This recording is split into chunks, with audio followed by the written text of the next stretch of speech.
Hey, welcome to an episode of His and Hers Gen X podcast with me, Chad, Me, Cristina. and you can tell by my shirt, we're doing Ghostbusters. Yeah. This is not a record. This is actually, this is a laser disc. I don't know if you've ever seen one. They're basically the same size as records, but Yeah. they look like giant CDs. Yeah, it looks like a big CD. Yeah, but I have a few like these Star Wars ones behind me are also laser discs, and I've never actually seen a laser disc in action. I never Yeah. knew anyone who had a laser disc growing up. Did you?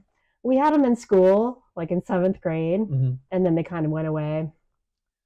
I always thought they were like for like super rich. The only time I ever saw somebody like using a laser disc player was like, like in a magazine. It was like some celebrity, like where they show them on their home theater. But Yeah. this is like in the late '90s when they had a flat screen TV. They're probably like $10,000, but I feel like you could rent them, kind of like you could yeah, rent a VCR from Blockbuster. probably. So, Anyway, so yeah, Ghostbusters. I've seen this movie many times as a kid. I haven't seen it in a long time, yeah. so I forgot, how much was in it. And one thing that I was remembering throughout the entire thing, like every punchline, I just remember from my childhood of being like, remember when they said this? Remember when they said that? Mm-hmm. I don't know if that's how you guys were as kids, but that's how we were. It was like every movie we love, we're just constantly quoting it. Yeah. I forgot the entire first half of the movie, the lead up to them becoming Yeah. Ghostbusters. I just remember them always being Ghostbusters, and I just really remembered the characters, like the ghosts. Yeah, the first act is kind of slow. Like, but It sets it up. yeah, they probably could have just started like with them already established as Ghostbusters and then done it as flashbacks. But Yeah. yeah, it kind of this is like my main criticism of the movie is there's kind of this plot hole where because like at the beginning like they're super poor, they have like no money, Mm-hmm. I guess they're just buying everything on credit. Right. And like when Bill Murray goes to Sigourney Weaver's apartment, he has like that air pump thing.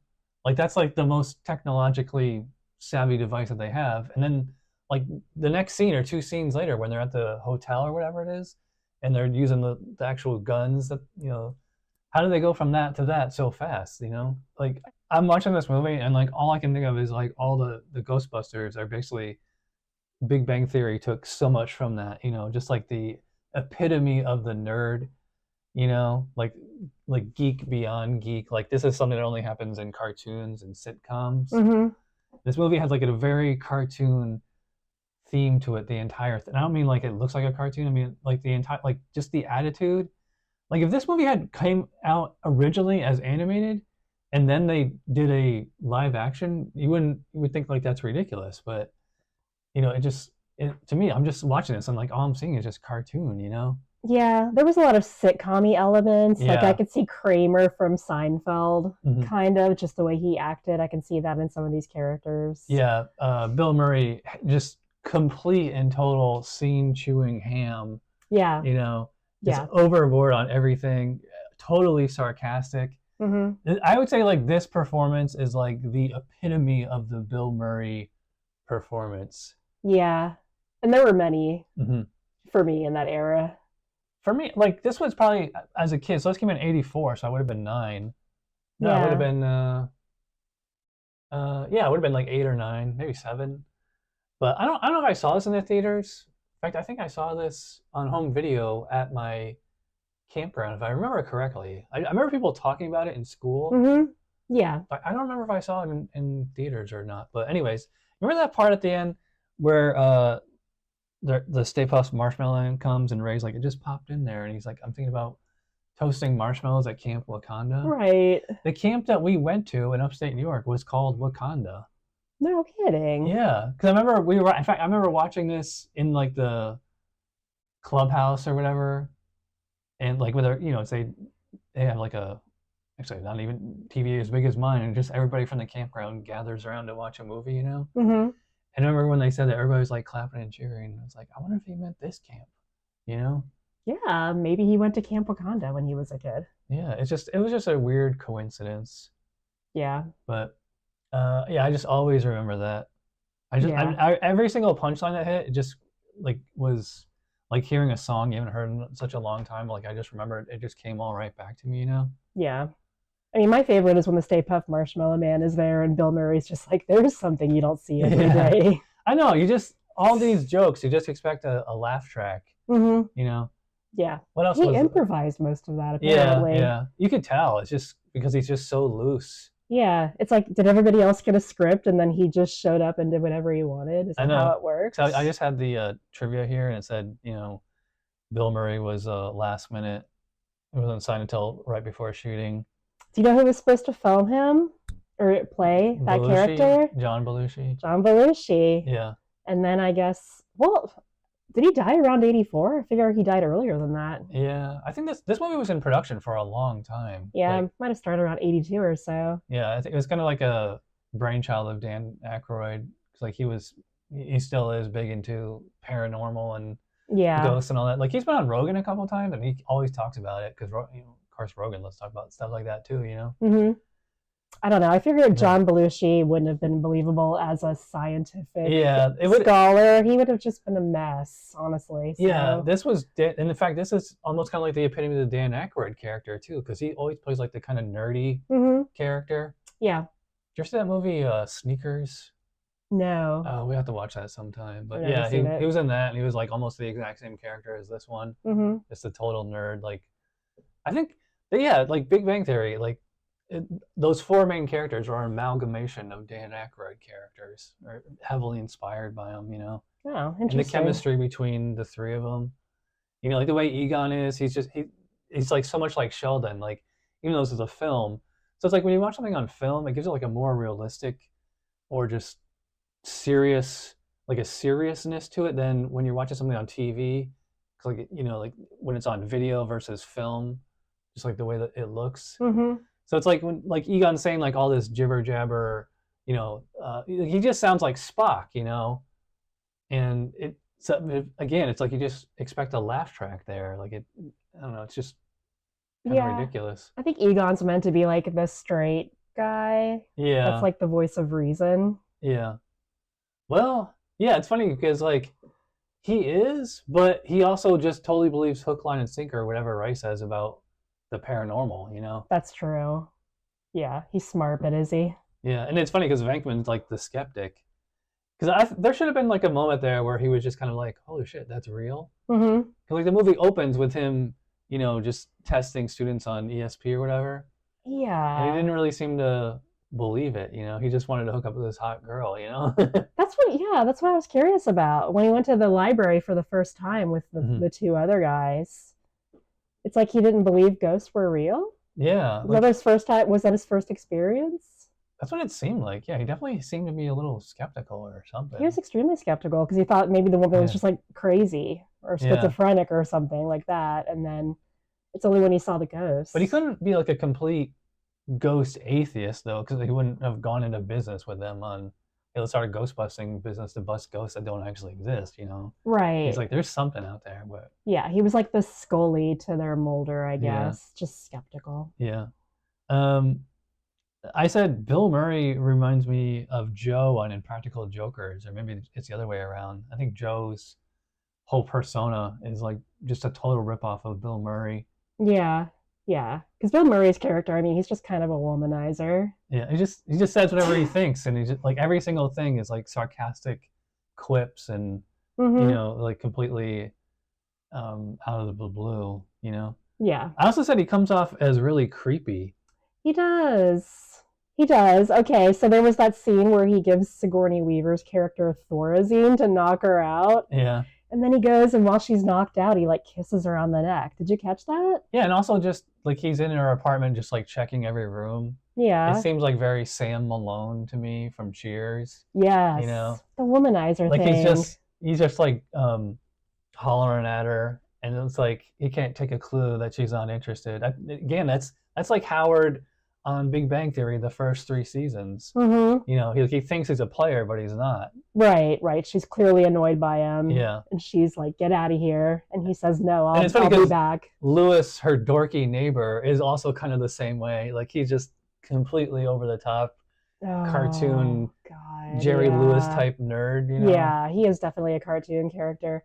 He's that annoying neighbor that you try to avoid. Like you look out and make sure they're not there. I think we've all had that person where it's like, oh God, there they are. I will say, like, though, Rick Moranis plays him awesomely just because it's just so in that zone, you know? Mhm. Like, he never stops. He's just like, keeps rattling off, hey, it was a tax write-off. Only $13.95. I got it at, you know, Right. whatever. He doesn't stop. Yeah, like, I have a feeling that was improvised. Or Yeah. if it wasn't improvised, that was just fantastic rehearsal and writing to, like, get down all those beats down, Yeah. you know? Rick Moranis, yeah, he owned that character. Like he Yeah. made it his own. And I forgot how much I liked him because I haven't seen him in a while. I would say, you know what, every actor in this movie owns their character. Like there's no. It's funny. Like Sigourney Weaver plays like the most straight-laced character in the entire movie. Every other character is like a walking, talking cliche. Think about it. Like Annie Potts, like with her super, New York accent, like just very sassy. Winston, just like the, what's the word I'm looking for? Which one's like, Winston? The black dude. All right. Yeah, like he's like the prototypical black dude, like very skeptical, just like, I'm just here to get money. I don't know these guys, you know? Yeah, he just kind of comes in. He doesn't know anything that's happening around. I He tries to get out of it. You know, because he was originally supposed to be played by Eddie Murphy, and he wasn't available because he was doing Beverly Hills Cop. Oh my God, I feel like Eddie Murphy would have clashed with Big Murray big time. Like those two together, it would have been over the top crazy. This whole movie is over the top crazy, so yeah. Somewhere somebody must have made an AI version of that, you know? Yeah. I want to see that. It's like the casting, even though it wasn't meant to be, kind of fell into place. Yeah. And you can't imagine it any other way. This movie, like I was saying, like if you think about it, like because every character is like your villain is just like the total 70s, 80s douchebag, you know? Mm-hmm. The mayor, you know, is just the typical mayor. And yeah, like there's no character, again, aside from Sigourney Weaver, who's just like a normal person. No. Yeah. Even the guy that works for the EPA. Yeah. Like the government guy. Oh, that's completely fabricated. Have you heard the theory that Ghostbusters is like one of the most conservative / libertarian movies of all time? Why? Because they don't like people telling them what to do? Yeah, because the villain is the government. And the government is almost never the villain in Hollywood movies, you know? Yeah, because the government comes in and shuts their power off. Yeah. And releases all hell and all the ghosts get loose. Yeah, because they needed like a realistic villain. But it's also, it works up to a point because like he kind of just gets them on like a lot of gobbledygook, you know, techno jargon where he doesn't really have any evidence that they're doing something wrong. Nothing. Yeah, he just kind of shows up out of the blue too. Like what was tipping him off about the Ghostbusters? Just right. It would have had to have been an insider tip. Yeah, it was. Did you ever see Animal House? God, a long time ago. Like he was the douchebaggy frat boys from like that movie. Gotcha. You know, like he just shows up like he's just a bad guy for the sake of having a bad, like complete 80s, you know, cliche. You know, the douchebag. They've parodied that many times on South Park and like Family Guy and things like that. Yeah. Yeah. So I don't know. It was fun watching this after so long. I can't remember how long it's been. I think the last time I watched this was probably when it came out on DVD, like 20 years ago. So it's funny because like that was probably the 20-year anniversary, like 2004, and now we're at the 41st anniversary. Wow. Yeah, so it's like so it's like it was almost halfway, like 84 to 2004, and then 2004 to now. I can't recall the last time I watched this movie. It's been a while. It might have been the 80s. Yeah, because I remember, didn't you say growing up, like I thought you could have said you didn't see it, or I remember you said you like Ghostbusters 2 better. I remember Ghostbusters 2 better, if that makes any sense. Yeah, and you have that Vigo poster in your room. I have Vigo the Carpathian, hanging in my my office. Yeah. What did you think about the ghosts? I thought they looked good. Yeah, it was great practical effects. Yeah. I wish movies would go back to that. And it's like the ghosts, like at the beginning, like with the old lady and like Slimer, obviously, like those all look pretty good. Like when they had like the dogs or whatever they're called, like they did not look good. Yeah, you can tell that's very obviously CGI, but it's kind of impressive for what they had at the time. Yeah, you know, maybe it looked good back then. Like there's just no way to watch it now and like be fooled. Right. You know? Like if you ever watch like Jurassic Park. Yeah. That's from like 93, I think. And like those dinosaurs look, you know, completely authentic still till today. Yeah. Well, the dogs are solid and they move Mm-hmm. in what's supposed to be a natural way, whereas the ghosts move unnaturally and they're translucent. Yeah. So I think that's why they're able to get away with it, because slime were just slimes. Yeah, and like Flies. the one practical effect ghost was like the cab driver. It was kind of like a zombie or whatever. Yeah, Like I saw that, and I just saw. To me, that seems like something that would be like in a Disney park or Universal park, you know? Yeah, he was a zombie. Yeah, like it just seems like a total.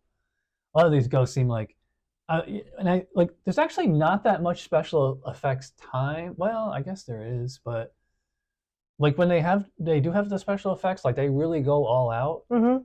and yeah. So I mean, I think like a lot of these special effects were there just to show in trailers and commercials. I just remember that as a kid. I don't know if I remember the trailers and commercials exactly, but I just remember like Ghostbusters was always advertised, or even if you just watch a trailer today, Yeah. it'll like it's just all the special effects, and you think it's going to be a special effects bonanza from beginning to end, but they're actually fairly sporadic. I feel like it had a lot of spoilers in it. Like I'm sure they had the Stay Puft Marshmallow Man in the trailer and Slimer in the trailer. Yeah. Because I remember knowing about those characters probably before I even saw the movie. Yeah, because I mean, you have to show something. Yeah. You know? So you have to give a little bit away. That was back when trailers would give like the entire damn movie away. But yeah, you were talking about where the street opens up in front of that apartment complex. I don't remember that either. And you said it was just probably for the trailer, right? Yeah. Because there was really no point to it. It looked cool. Yeah. But yeah, it was like a completely pointless scene. In fact, there's a lot of that in here where it's like they could just cut a few minutes. Yeah. It doesn't add anything to the story. It's just kind of like there to fill it up. Not that it's like an overlong movie. I think it's like, what, 90 minutes or something? It's only 90 minutes, and there's never really a point where it lulls to the point where I'm like, yeah, let's pick it up. Yeah, what time is it? Is this almost over? I mean, it's constant action. Yeah, it says 105 minutes, so yeah, that's like an hour and 45 minutes. It's like the perfect family movie because it can, capture the attention of kids and adults. So yeah. I feel like it translates well. Except for that one part. Again, another part that they could have cut out is when Dan Aykroyd has this dream that like a female lady sexy ghost is, I guess, giving him oral. Yeah. Yeah. I remember seeing that as a kid and being like, I didn't get it, but I knew that it was something that like he seemed like he was having a good time. So I'm like, this lady's doing something to him. Yeah. He wakes up, there's a beautiful woman above him, and she unzips his pants. Yeah, on its own. I don't remember that. Yeah, it just does it on its own because it's like her hands are invisible, I guess. Right. And it just cuts to him rolling his eyes, and yeah, like that was I don't want to say creepy, just a odd choice. It's an odd choice for a PG movie. Yeah, there was so much like subtle sex stuff in all movies, I guess, up until probably I'd probably say the entire 21st century. Mm-hmm. And I don't think it really came down until like the present, 21st century. Where they started being mindful about it. Yeah, or it became like with the internet and just like the advent of porn, it was kind of like pointless to like just have gratuitous sex and nudity in movies, or even just like innuendo. Because like if people want that, then they can just go online and get it. But for it's not like they made it for kids, but it's like kind of like a wink for like the dads, Mm-hmm. And like so many we watched 9.5 Weeks like a few weeks ago. I would say like that was like mainstream porn at the time. Like that was something you could respectfully go watch in the movie theater, and it's like we're watching it and we're just like this is just softcore porn. That's all it is. Yeah, it's just like a fantasy movie. Yeah. But yeah, there's a scene where Gozer is at the end, and she's got that kind of see-through. Yeah. Kind of unitard on. Yeah, I could have swore I saw some nip. Oh, for sure. It's in there. And you said Sigourney Weaver's boob pops out I didn't even notice. It must be a millisecond. Yeah, it is. I don't remember when I didn't notice that as a kid. I noticed that as an adult. I probably sat like on some website where they were like, if you freeze it, you have to slow it down. Probably. Yeah, it's like she's in the chair and the hands come up.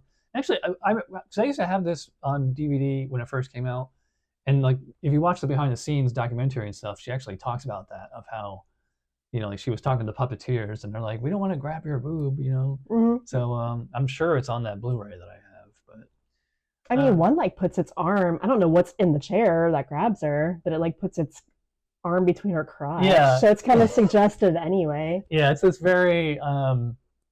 There's so much like subtle, almost allegorical stuff, Yeah. Like even in like Secret of Nim, like the crow constantly in string. To me, that was like this like kind of bondage kind of thing. And this is kind of No, I agree. It was just so gratuitous with Yeah. the string that you have to wonder at some point. or even just I mean look Sigourney how Weaver. sexy Yeah. Sigourney is. And just the fact that she has to hook up with Lewis, you know, I like that, it's know. like it's a sexual contract, you know. Yeah. And it's weird because even though he was possessed by was he the gatekeeper? Yeah, he was a gatekeeper. Or He was no, she was the gatekeeper. He was the keymaster. Yeah, so he's possessed by the keymaster, but he's still acting goofy like Yeah. he's that character. Yeah, it's like it was if they were sitcom characters. That's how it Yeah. would be, you know. 'Cause Like she's making out with him, and he's almost like he can't believe it. yeah, he's like Urkel. So Yeah, I'm sure Urkel was very much modeled after this character. yeah. He's got kind of bumbling, idiotic, annoying character, but he's cute. Yeah. Let me see. What other notes did I have? Oh, this was released the same weekend as Gremlins, so I wonder what did better. I didn't look it up, but What was the date on it exactly? Was it fall? Because it's funny because we were talking. I got Gremlins also. I bet And it was that's Christmas. It takes place at Christmas, but I don't know when it was released. Yeah, I bet it was released probably around Thanksgiving Actually, of I'll ask. 1984. Yeah. So I don't know. June 8th, 1984. Okay, so it was a summer movie. It was a summer movie Mhm. that just took place at Christmas. Okay, Mhm. You want some more behind the scenes trivia? of course. Slimer's nickname was originally Onion Head. Ghostbusters logo almost looked different. Several versions were designed, including one where the ghosts looked more menacing. The friendly, crossed-out ghost was chosen because it felt more fun and approachable. Oh, you know what I forgot to mention? What? Did you know this? I think this is like the ultimate nerd. Did you know thing about Ghostbusters is that there was a Filmation cartoon series in the 70s called Ghostbusters, and that's where Dan Aykroyd got the name from. And they had to license that property from Filmation, and they almost didn't. Like it's one of those. There's a lot of behind the scenes footage or trivia on this movie is all. This almost didn't happen. This almost didn't happen. You know. Yeah. Like Bill Murray wasn't signed to the last minute. Ray Parker Jr. wrote the song in just a few days. Did he really? Yeah. I believe it.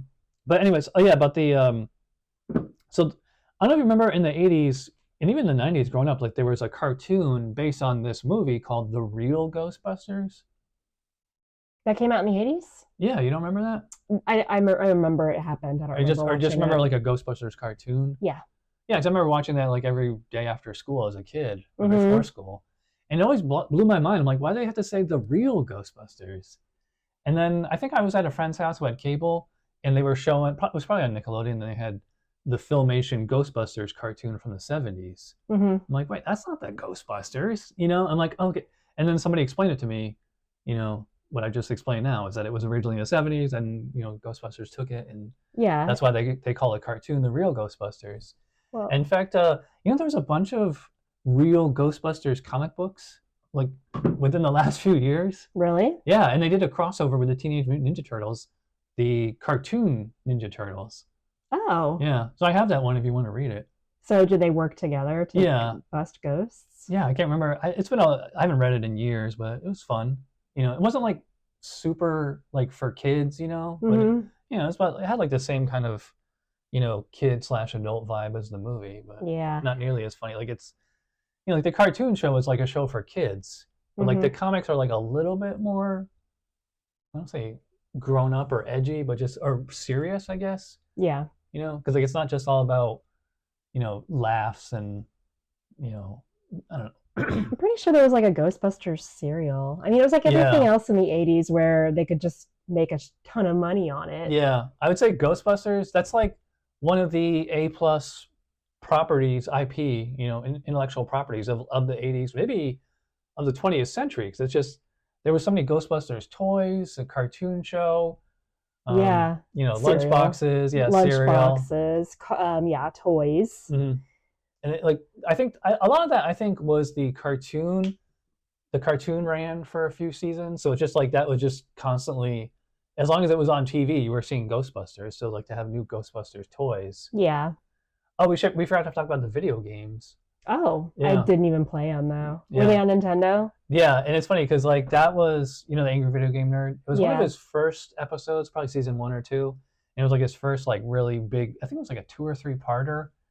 And yeah, like I never played that game as a kid, and like watching him play it, and it was like it's like Nintendo nerds consider the Ghostbuster Nintendo game like probably top 10 worst games ever made for the system. Wow. Yeah. So was it just a side scroller where you're just walking and No, shooting? it has like all these. You have to watch the nerd video. Yeah. It's terrible. It has like nothing to do with the movie, but um oh yeah, the Ghostbusters theme song. Yeah. So I haven't watched this movie in a while, and I forgot. Like, I always thought it was like just at the end, but they actually play it 3 times. They sure do. They play it right at the beginning for like a few seconds, which to me that seems odd now because it's like they haven't established themselves as Ghostbusters. Right. I thought it would just be like a regular score. Right. It really shouldn't Yeah. happen until they actually show up in Yeah. their car. Yeah, and then like that whole montage part, like right in the middle of the movie, I thought that was like a really good montage. It kind of establishes them where they go from rags to riches, like within a week or two. Like Yeah. they're in all the papers and all the newspaper and TV shows and stuff are talking about them. Yeah. I will say though, even despite that one song, there's not much of a soundtrack. That's the entire Yeah. soundtrack. There was some random 80s songs Yeah. that seemed, like you said, kind of inappropriate. Yeah, like when Peck opens the vault and like all the ghosts go loose. Yeah. You think it'd be like some crazy, ominous, it's just like this low, almost like a reggae thing of just like, like it's, I don't know, it's just really anticlimactic. It just clashes. Yeah, and then the song where they're driving in their car. Yeah. I couldn't even tell what it was. I was like, I don't know. They just kind of missed the opportunity to have like some good music in there. Oh yeah. So did you know Ray Parker Jr.? He was sued by Huey Lewis for plagiarism or whatever. For which song? Did you ever hear "I Want a New Drug"? Oh, I could see that. Yeah. I want a new drug. Yeah. Ghostbusters. Yeah. Yeah, it's the same song. I believe Huey Lewis was commissioned to do the Ghostbusters theme song, and for whatever reason he dropped out. Oh, And that's so crazy. And they gave Ray Parker Jr. like a advance copy of one of Huey Lewis's record, and I think he heard "I Want a New Drug," and he kind of stole the riff to make the Ghostbusters theme song. Yeah, that's what I think they settled out of court. So this is all just on years of Entertainment Weekly and Cracked and other, No, but I can totally see. Yeah, I can see VH1. it. You said he wrote it in 2 days, so he Yeah. might have borrowed a little bit. I mean, Yeah, I will say to me that is top 5, maybe top 2 theme songs from the 80s. To me it's a toss up between this and Back to the Future. Back to the Future is Power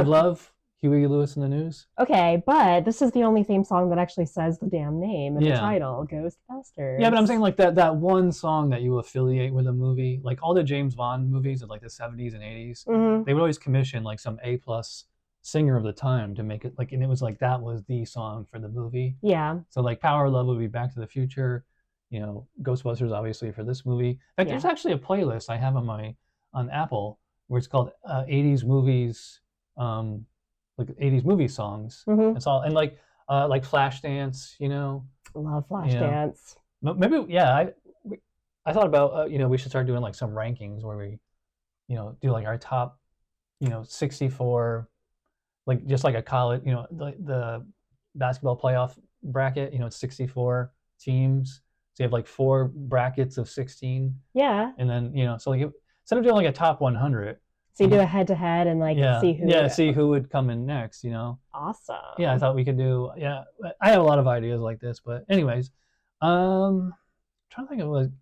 So overall, I mean, I would say I like it watching it now. To me, it's really impressive, and like to me, like this is like the epitome of like the New York movie, because like almost every scene in this movie takes place in like New York City, and it's like they don't glamorize it. It's just like where they live, And like aside from like the rooftop scenes and like the Stay Puft Marshmallow, all that stuff, like, but it's like a very much New York movie, and me as a native New Yorker, I always kind of took pride in that, I used to love movies that were set in New York because they made it look so cool. Yeah. Yeah. I went to New York quite a few times as a kid, and it's like every time you're there, it's just like, oh my god, I feel like I'm in a movie, Right. It's just like anywhere you go, like you just notice something that you saw in a TV show or a movie, or it's Mm-hmm. been like referenced in a song or something, you know? Yeah, and the firehouse where they, where the Ghostbusters headquarters is, it's like a Mm, tourist attraction now, of yeah. course. So it's still Mm. there.